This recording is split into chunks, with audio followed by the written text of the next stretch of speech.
Fala aí galera, sejam bem-vindos a mais um vídeo aqui do Vício. Eu sou o Murilo Oliveira e vocês perceberam aqui que durante a exibição de Falcão e o Soldado Invernal, eu e o Miguel, a gente vinha aqui semanalmente para falar sobre os episódios conforme eles iam sendo lançados.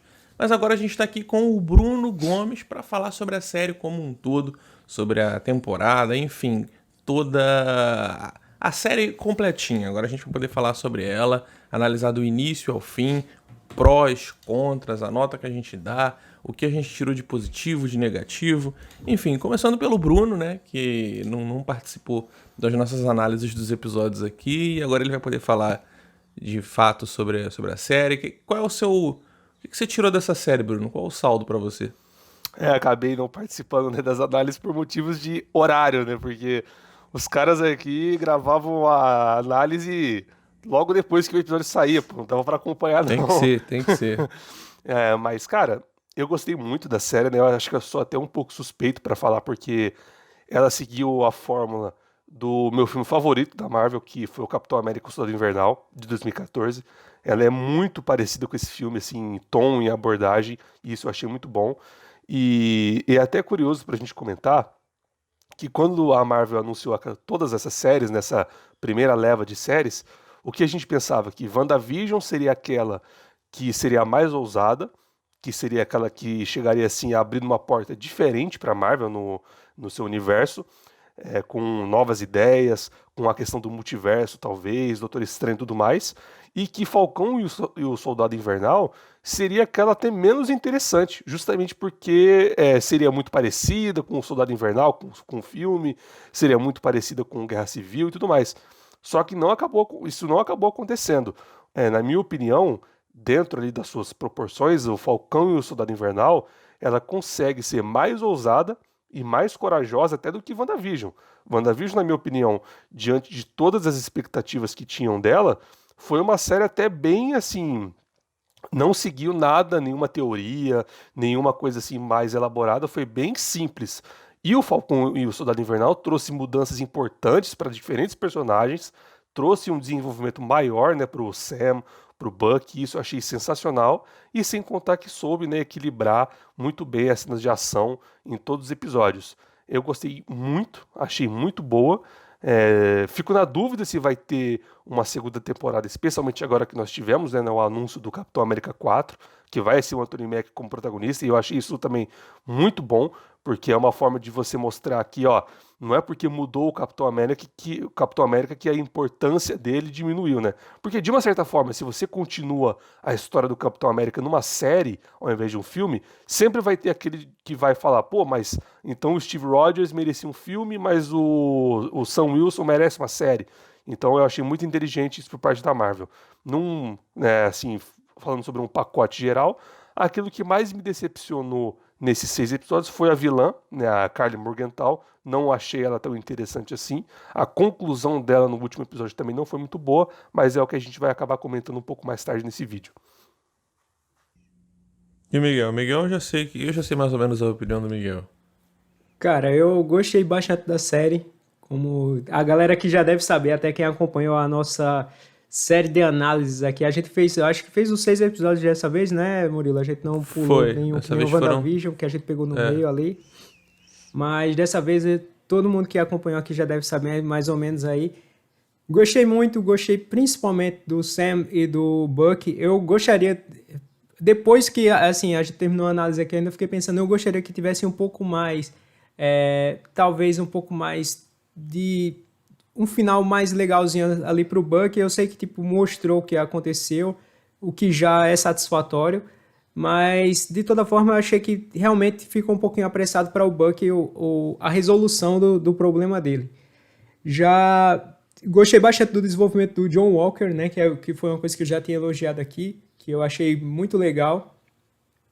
E fiquei um pouco desapontado com o Zemo aqui, tipo, não com o Zemo em si, mas realmente porque a série vendeu a ideia de que ele teria um papel bem maior, e até ele foi um dos grandes destaques da série, assim, a atuação dele foi muito boa, foi bem legal ali, mas eu acho que depois dali que ele foi preso, já perdeu um pouquinho do brilho, e aí a gente tem uma vilã que não convenceu tanto, que não foi tão bacana, e também achei mais ou menos a parada da Sharon Carter, que eu já tinha cantado a bola que ela seria o Mercador do Poder, fiz até um post no site e a galera ficou duvidando, mas apesar de estar bem na cara, e é exatamente por isso, porque a galera ficou dizendo, tá tão na cara que eu acho que não é, a galera ficava dizendo.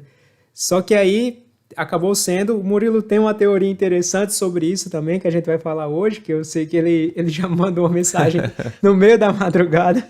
Eu não consegui dormir, meu cérebro tava falando aquilo. E aí, então, eu vou... Assim, eu gostei, a série teve um saldo bem positivo pra mim, só que eu acho que alguns pontos realmente me incomodaram um pouco, principalmente tudo relacionado a Carly ali, e o final, que foi um pouco controverso, e mostrou que esse final controverso também atingiu a avaliação da série nos Estados Unidos. Foi uma coisa que a gente falou logo depois que o episódio acabou, então não fomos influenciados por isso, vale dizer. Só que parece que lá a estranheza foi muito maior, né, da galera. Assim, eu concordo com coisas que vocês dois falaram. Como eu já tinha dito na análise do último episódio, eu concordo com o Miguel que o Zemo me decepcionou muito, porque o material promocional, os trailers, tudo era voltado pro Zemo, com a máscara. Com a máscara. E a gente teve o Zemo com uma participação pífia na série, e aí ele usa a máscara por poucos segundos, não sei nem por que ele usou a máscara ali naquela cena. Ele bota a máscara, dá 5 tiros nos caras lá e tira a máscara de novo, e nunca mais a máscara aparece. Então o Zemo, nesse ponto, foi um pouco decepcionante. E os Apátridas, eu acho que foram antagonistas, principalmente na figura da Karli Morgenthau. Eles não apenas foram antagonistas muito fracos, como houve uma tentativa falha da Marvel em tentar criar empatia da Karli Morgenthau com o público. Eles não conseguiram fazer isso, principalmente no último episódio. Eu acho que ficou muito destoante tudo que a Karli estava fazendo para poder chegar no final e o Sam ter aquele discursinho, ela não é uma terrorista, não rotule ela dessa forma, e musiquinha triste quando ela tá morta nos braços do Sam, sabe, destoou muito porque não houve um esforço narrativo para poder a Karli chegar naquele ponto. Para mim, naquele ponto ali, ela é só uma personagem para ser odiada. Não consegui ter nenhuma empatia pela Karli. Não sei se muito... Acho que muito disso não é nem pela atriz. A atriz é até boa, mas na junção de tudo acabou ficando um pouco caricato demais. Então, concordo que o Apátrida e a Karli foram, acho que o ponto fraco aí. Em contrapartida, WandaVision, por exemplo, teve apesar de a Karli ter tido muito mais tempo de tela, supostamente deveria ter muito mais desenvolvimento. A gente tem, por exemplo, a figura da Agatha Harkness, que só se revela no penúltimo episódio em WandaVision e consegue ser uma antagonista muito mais interessante, consegue ser uma vilã muito mais interessante do que foi a Karli. Então a Karli realmente é o ponto negativo para mim, e junto com a participação pequena do Zemo. E o John Walker, concordo com o Miguel, foi o grande destaque. O John é um personagem que foi muito bem desenvolvido. Fiquei muito surpreso com a atuação do Wyatt Russell. É um cara que me surpreendeu positivamente. Ele consegue equilibrar muito bem ali essa coisa do John, dele ser um cara instável, dele ser um cara impulsivo e de ser um cara que, ao mesmo tempo, ele estava com uma baita de uma pressão, né, sobre ele, não só dos Estados Unidos, mas dele mesmo. Do fato dele ser o Capitão América, o sucessor do Capitão América, mesmo ele sendo um cara normal. O Steve tinha o soro do super soldado, ele não, ele passa a ter no final, mas quando ele é escolhido para ser o Capitão América, é pelas aptidões físicas dele de um ser humano normal e a sua conduta, né, como soldado. Então, eu gostei muito de como o Wyatt Russell ele trabalhou essas questões do John Walker. É um personagem que eu quero muito ver mais no MCU. E concordo com o Bruno quando ele fala da questão da coragem dessa série, diferente de WandaVision. Ele fala que foi uma série mais corajosa.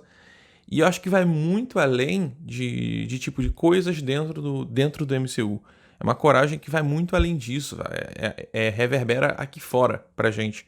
Porque a Marvel lida com o público, né? A Marvel precisa do público. E aí, a partir do momento que a Marvel faz algo que eles sabem que vai ter problema com o público, que no caso é colocar um Capitão América negro, e usar da série para isso, usar o personagem do Isaiah Bradley, por exemplo, para falar aquela frase lá que a América nunca aceitaria um Capitão América negro, e um negro que, se fosse convidado pelo governo, um negro que se preze não aceitaria. e depois todo o desenvolvimento do Sam com o Isaiah mostrando para ele como vai ser a postura dele como Capitão América, eu acho que foi tudo muito significativo, foi tudo muito simbólico, tudo muito bem trabalhado e demonstra realmente uma coragem da Marvel em fazer isso. Então é importante também o que o Bruno falou, que o Capitão América do Sam Wilson precisa ter um filme para ele ficar ali em pé de igualdade com o Capitão América do Steve Rogers, do Chris Evans, porque justamente para mostrar que eles têm o mesmo peso ali como Capitão América. Não é o Sam vai ficar só tendo série de TV. Concordo com isso daí. E é fogo. Acho que a Marvel já imaginava que ia ter um problema aí com parte do público. O Anthony Mackie já está sendo atacado nas redes sociais dele. Isso aconteceu na época nos quadrinhos. A Marvel foi muito criticada quando colocou o Sam Wilson como Capitão América, mas claro, em menor escala, porque quadrinhos a gente sabe que é nicho. E hoje em dia agora está acontecendo isso com o Anthony Mackie, está sendo atacado lá, você não é o nosso Capitão América, você não representa, enfim. Aquela galerinha invasora de Capitólio, que a gente já sabe como funciona. Então eu acho muito importante esse posicionamento da Marvel, é realmente corajoso. E eu acho que foi o grande destaque junto com o John Walker. O grande destaque da série foi trabalhar esses aspectos raciais, esses aspectos ali, principalmente com a figura do Isaiah Bradley. Acho que esse é o grande legado da série, esse é o grande ponto positivo da série para mim. Agora, citando o que o Miguel tinha falado ali sobre o mercado do poder, a questão da Sharon, assim, não vou chamar de descaracterização de personagem, mas é um negócio forte, assim, né? Tudo bem que ela teve todos os traumas dela, passaram-se vários anos, a gente tá ali, a gente tem que lembrar que o universo Marvel atualmente tá em 2023, e teve um avanço de alguns anos ali no Vingadores Ultimato, então a cabeça dela mudou, ela passou por muita coisa, mas ainda assim... Na real, parece que agora é 2024 já, porque a gente 2024, pulou né? um ano, aí eles também, tá ligado? Entendi. Mas assim, ou seja, eles estão mais à frente, então ela passou por muita coisa. Dá pra pessoa mudar o seu posicionamento sim, mas ainda assim é uma mudança muito drástica em uma personagem como a Sharon Carter. Não só pelo histórico dela no cinema, mas pelo histórico dela nos quadrinhos. A personagem é muito importante. É ali o par romântico do Capitão América. Então, eu tava pensando ontem e fui perturbar o Miguel quando tava conseguindo dormir, porque a gente, como vocês sabem, né? Uma das próximas séries já confirmadas pela Marvel, inclusive teve uma ceninha pós-créditos lá no WandaVision, é Invasão Secreta. E a Invasão Secreta, nos quadrinhos, nada mais é do que envolve os Skrulls, obviamente, e é quando personagens do universo Marvel descobrem que Skrulls já estavam na Terra planejando uma invasão já há muito tempo e se passando por personagens importantes da Marvel. O Hank Pym, por exemplo, era um Skrull há anos. Então teve até uma certa reclamação da galera nessa época, porque tipo assim, pô, então aquele Hank Pym que eu venho lendo nos últimos 10 anos era um Skrull? Sim, era. A Mulher-Aranha, enfim, vários outros personagens. E a Marvel precisa levar um pouco desse conceito pro cinema, da Invasão Secreta. Então alguns desses personagens que a gente está acostumados ali a acompanhar, a gente vai se dar conta, de repente, de que eram Skrulls o tempo inteiro. E acho que mexer com isso no cinema é um pouco mais perigoso. Então você tem que saber com que personagem você vai fazer isso e em que período de tempo esse personagem estava sendo um Skrull. Então eu acho que a Sharon Carter, essa é a teoria onde eu queria chegar, eu acho que a Sharon Carter é muito possível que ela seja um Skrull infiltrado ali. Por que um Skrull estaria envolvido com o soro do super soldado, mercado negro e, enfim, tudo aquilo que a Sharon está envolvida? Não sei. Aí eu deixo pra Marvel. Mas eu acho que a Sharon é um Foi o que eu perguntei ao Murilo, mas por que ela tá vendendo as paradas? O bicho, né? Que é um Skrull empreendedor. É um Skrull de negócios, um Skrull empresário. Mas vocês não acham que isso poderia ficar muito frustrante? Assim como o Murilo comentou que, né, as pessoas reclamaram que, pô, o Hank Pym que eu li nos últimos 10 anos era um Skrull. E isso no cinema, né, ou no caso agora na TV, que é uma série, pode ser muito potencializado, né? Quer dizer, você desmerece falou, muito a decisão da série anterior. Porque, por exemplo... então, depende do personagem. Porque a Sharon, por exemplo, a Sharon tá lá, virou uma vilã, por assim dizer. E ninguém ligou. Tá todo mundo ok, a Sharon virou uma vilã. Eu achei interessante, cara. Legal.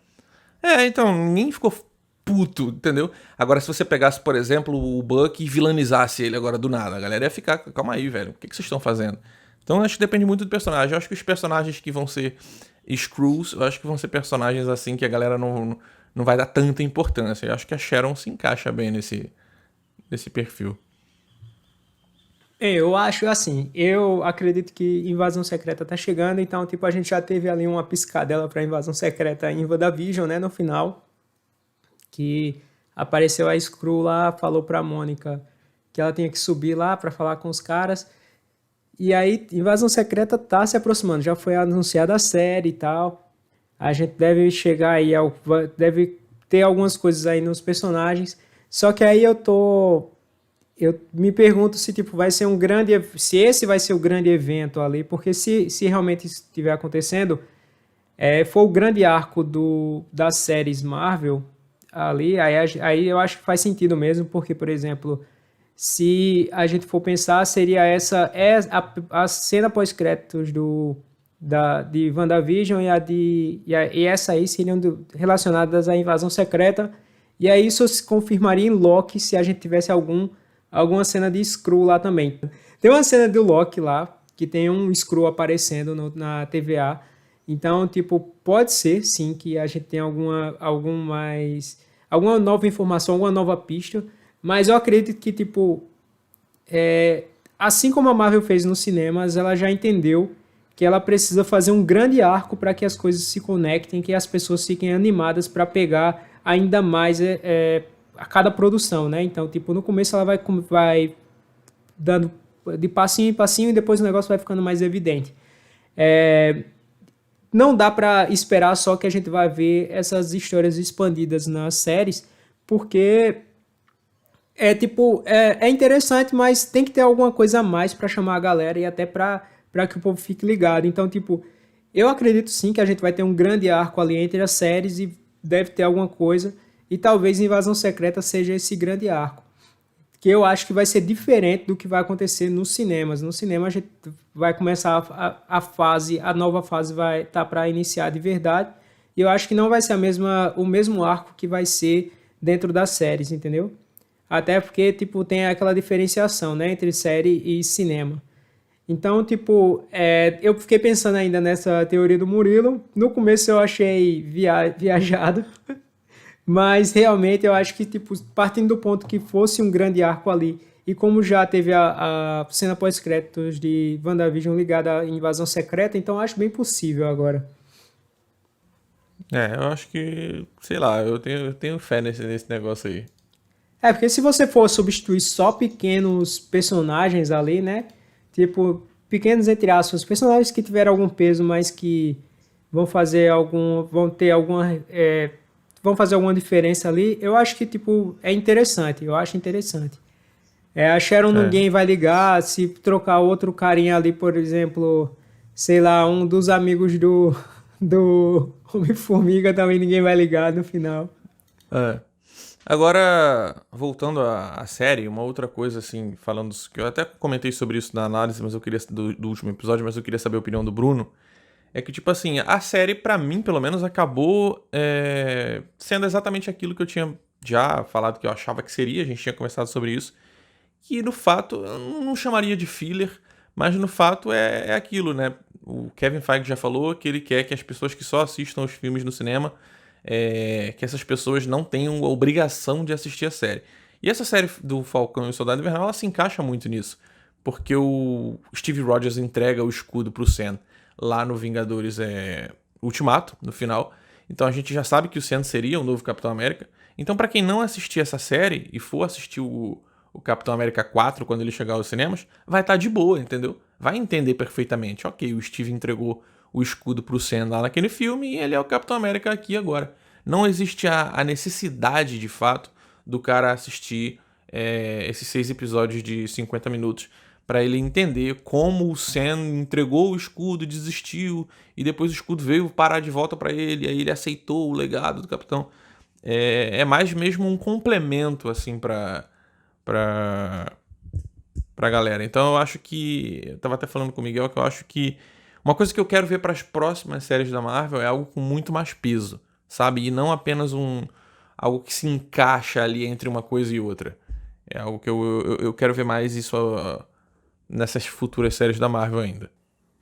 Pois é, e é algo, inclusive, que até me causa, assim, um pouco de estranheza, porque desde o início, né, quando eles anunciaram é, que entraria essa nova fase, né, de séries agora como parte do universo cinematográfico da Marvel de fato, né, com o Kevin Feige por trás delas, todo mundo pensou que o quê? Inclusive eles comentaram isso, que seria, ó, vai ser totalmente conectado e você, assim, vai ter coisas aqui nas séries que vamos dizer assim, que vão estar no filme, coisas importantes, mas é aquela coisa, essa série do Falcão e o Soldado Invernal, assim como o WandaVision, mas nesse caso agora que é o mais recente, basicamente, né, foi aquilo que o Miguel comentou com a gente, é o perrengue do Sam Wilson para se tornar o Capitão América, entendeu? Porque não tem muita coisa além disso. Talvez o maior legado da série, mas que só, no caso, foi só um indicativo, né? Tirando os Thunderbolts, que também é só especulação, seja o Joaquim Torres como, né, o novo Falcão, que ele pega ali as asas, né, danificadas do Sam, que é algo que, se for acontecer, só vai acontecer no filme do Capitão América 4, né? Porque na série ele só passa ali a mão nas asas, tá? Quer dizer, fica claro que ele vai ser o Falcão, mas quem não viu a série também não vai sentir falta disso quando vê o filme, né? Talvez apenas falar, porra, quem é esse cara aqui, né? Sim, quem é esse soldado aqui aleatório que do nada virou o Falcão? Mas com certeza no Capitão América 4 vão dar algum jeito ali de explicar isso.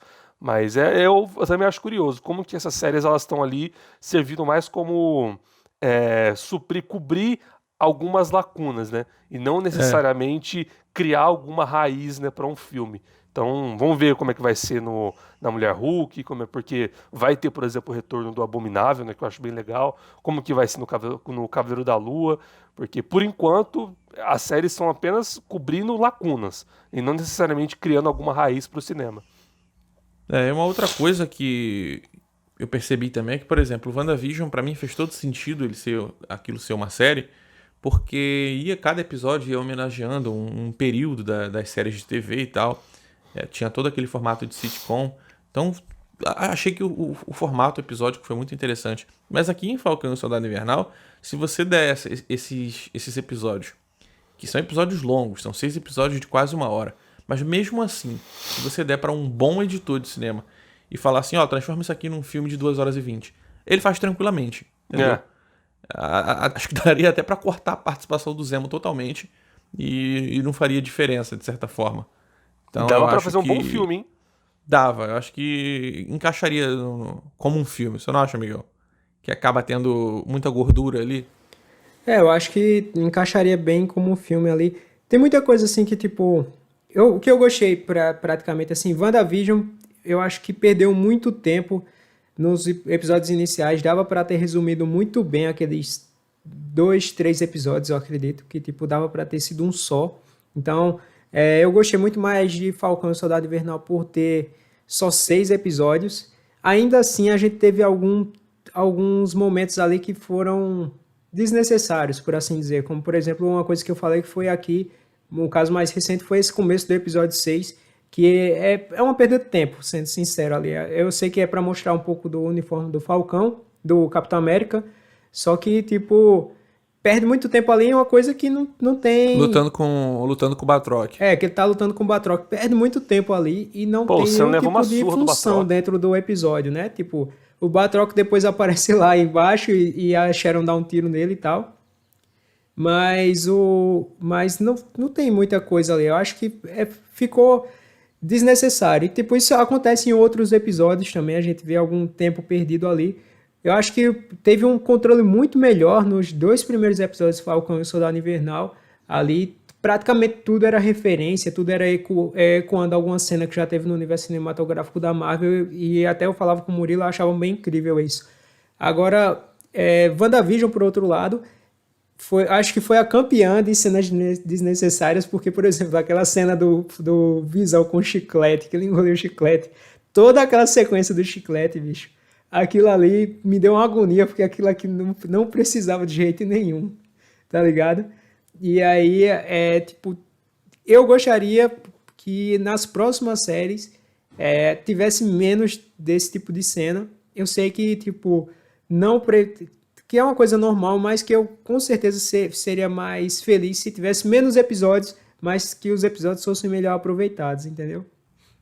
Sim, mas ainda assim é de se elogiar que, por exemplo, você pega ali um episódio de 50 minutos e por mais que ele tenha alguma barriga ou outra, você não é cansativo, entendeu? Você, quando termina a temporada, você não fica com a sensação de que tinha muita coisa desnecessária, como acontecia, era uma coisa incrível, como acontecia nas séries da Netflix. Aconteceu no Justiceiro, acontecia no Demolidor, acontecia em quase todas. No Demolidor a gente sentia menos. Mas tinha muito isso na série da Netflix. O episódio, às vezes, ele se tornava até cansativo de como certas coisas eram arrastadas ali para poder estender e eles conseguirem fazer a quantidade de episódios que eles queriam. E no Falcão, e no Soldado Invernal e no WandaVision, apesar desse início mais lento ali, que a gente entende que tinha um motivo... Enfim, tinha um motivo conceitual por trás. Mas ainda assim não fica cansativo como eu sentia nas séries da Netflix, que era uma reclamação da galera. Luke Cage, por exemplo, tinha muito disso. E a segunda Sim. temporada de Demolidor teve um bocado ainda. Ela começa Teve muito mesmo. boa ali, tem uns 4 episódios muito bons, mas depois tem umas cenas totalmente desnecessárias nos episódios que você ficava torcendo pra acabar logo pra pular pro próximo. Na verdade, a vontade de ir pro próximo, porque você já tava maratonando tudo, né? Saía tudo de uma vez. Toda aquela sequência do Frank Castle preso é muito ruim. É verdade. É bem Tem fraco. quando a Elektra chega, a temporada ela cai consideravelmente. Cai bastante. Aqueles flashbacks da Elektra dava pra resumir de uma coisa só, né? Tipo, ali ficou Sim. altamente desnecessário mostrar aquilo tudo. Bom, então, no vídeo anterior, na análise, eu dei minha nota. Eu acho que a série merece um 8, eu daria um 8, porque o que tiram 2 pontos pra mim, pra eu não dar um 10, primeiro é o Zemo e a sua falta de máscara e a sua falta de participação de fato. E os Apátridas e a Carly Morgenthau, que, enfim, a Marvel não conseguiu passar o que eles queriam passar. Então, dou um 8 porque gostei muito de como foi trabalhada toda a questão racial, de como foi trabalhada toda a importância de um Capitão América negro. E essa química maravilhosa entre o Anthony Mack e o Sebastian Stan, o Sam e o Bucky, realmente tem uma ótima química. Então a série valeu por isso, então eu dou um 8. E vocês aí? Eu dou um 8 também. Eu acho que merece um 8. A série conseguiu equilibrar bem, né? Como eu falei no começo do vídeo, cenas de ação e as cenas dramáticas, né, o desenvolvimento dos personagens, a transformação do Sam em Capitão América, eu acho que foi muito bem feita. O Bucky, né? Apesar de que a resolução dele no último episódio ficou um pouco apressada, a gente vê a luta, né, dele ali contra os próprios demônios dele, o John Walker e tal. Mas, né? Como eu falei, eu não gostei da Carly Morgenthau como vilã, achei muito fraca mesmo. Também, eu discordo um pouco do Murilo nesse ponto de que a atriz foi muito boa. Eu acho que a escolha da atriz passou por essa decisão da Marvel de uma atriz jovem, assim, meio adolescente, vai criar mais empatia com o público. Não achei que ela fez um trabalho tão bom assim. Talvez alguma atriz da mesma idade, mas com alguma fama, talvez já solidificada, consolidada em Hollywood, tivesse saído melhor nessa abordagem. E, né, no caso Zemo, que você mencionou, que todo mundo esperava, né, que ele seria ali uma participação constante ao longo da temporada, usando a máscara, ficando livre, né, porque se for ter Thunderbolts, ele tem que estar livre, e aí você de novo vai ter que tirar ele da prisão. Eu acho que essa não foi uma decisão criativa muito boa. Eu acho que a série merece um 8. Acho que um 8 tá de bom tamanho. Então, cara, eu acho que essa série merece um 9, mas eu vou vou votar com a galera e vou votar 8, principalmente porque teve esses problemas. Se não tivesse alguns problemas, ela ficaria com 9 certinho ali, que foi esse problema da Carly, que acabou trazendo um dissabor, assim, porque, tipo, achei que foi desnecessário. Eu acho que o discurso do Sam foi muito legal, foi muito bom, mas o problema mesmo não foi o jeito que ele falou das pessoas, mas a construção da personagem que foi equivocada. Nesse caso aí também, eu gostaria muito mais de ter visto muito mais do Zemo. Então, tipo, a gente viu ali... É uma coisa que eu defini no começo e que eu volto agora a falar. E também eu acho que a série poderia ter trazido ali... A gente teve ali algumas participações legais, mas eu senti falta sim também de alguns, tipo, de alguns outros personagens, pelo menos terem aparecido no final assistindo o Sam, tá ligado? Eu acho que tipo isso fez falta, porque ali a gente teve um grande momento no universo cinematográfico da Marvel, naquele universo lá que é o novo Capitão América surgindo, que é um personagem que foi membro dos Vingadores e que o Sam assumiu o legado que o Steve deixou para ele. Então, como a gente teve no primeiro episódio ali a participação do War Machine, então eu acho que teria sido muito legal se tivesse também colocado alguma pequena participação no episódio final, que até para mostrar a importância dessa passagem de tocha, entendeu? Eu acho que, tipo, já que usaram uma participação ali no começo, poderiam nem ter colocado no começo, mas ter colocado no final. Até para mostrar que o universo cinematográfico da Marvel ali estava de olho naquele evento. Eu sei que, tipo, não é uma coisa obrigatória, é uma parada pessoal, mas eu acho que, tipo, até para dar peso a essa escolha não, essa mudança, a gente poderia ter tido isso, entendeu? Seria legal, realmente. Eu concordo. Então, alguém tem alguma coisa a dizer ainda? Não, acho que só isso. Bom, então é isso, galera. Deixem aí o seu comentário, deixem aí o seu feedback. Diz o que você achou da série como um todo, agora que vocês a maioria de vocês deve ter terminado aí. Diga aí o que vocês acharam, a nota que vocês dão, pontos positivos, pontos negativos, os prós e contras. Deixa a gente saber aqui nos comentários, dá o seu feedback.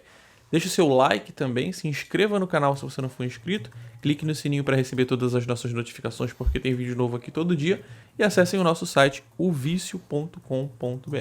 Então, vemos vocês numa próxima. Valeu! Valeu! Valeu, galera!